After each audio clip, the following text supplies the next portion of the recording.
A brief history of the Soviet Union. Ready, go. The Soviet Union was formed on December 30th, 1922, and the first leader was Vladimir Lenin.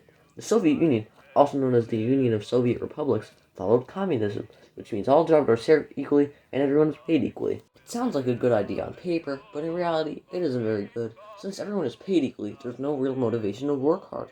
Anyways, the Soviet Union joined America and its allies in World War II. After America won the war, the city of Berlin, Germany was split into four parts.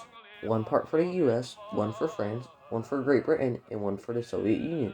The Soviet government didn't want to make contact with the West and its other allies, so it built the Berlin Wall, also known as the Iron Curtain. The Berlin Wall cut through many homes and streets, and it was nearly impossible for people of each side to reach the other side.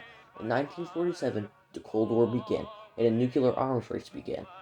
Well, this isn't completely true. You see, the US had a lot more nuclear missiles than the Soviet Union, so it really wasn't a neck-to-neck race.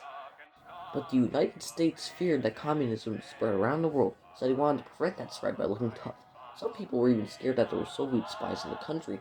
The Soviet Union was also competing in the space race, trying to be the first country to put a man on the moon.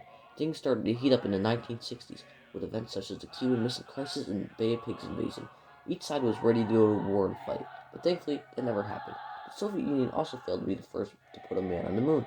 On July 24th, 1969, American Neil Armstrong stepped foot on the moon. The Soviet Union invaded Afghanistan on December 24th, 1979, and they fought the Mujahideens. Things weren't looking too hot for the Soviet Union in the 1980s. When Ronald Reagan went into office in 1981, he called the Soviet Union an evil empire and he wanted peace around the world. Reagan famously said, "Tear down this wall," referring to the Berlin Wall. In 1985, Mikhail Gorbachev became the final leader of the Soviet Union. He met with Reagan many times, and they made deals lowering the number of weapons made. As the 1980s continued, the Soviet Union became weaker and weaker. The nail in the coffin was in 1989.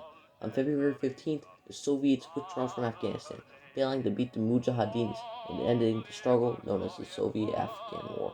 On November 9th, thousands of protesters from each side of the Berlin Wall tore the wall down, not only reuniting Berlin once more, but reuniting Germany as a whole. And on December 26, 1991, the Soviet flag was lowered at the Kremlin and the Russian flag was put up, officially dissolving the Soviet Union into 15 different territories and ending the Cold War. And that was the end of the Soviet Union.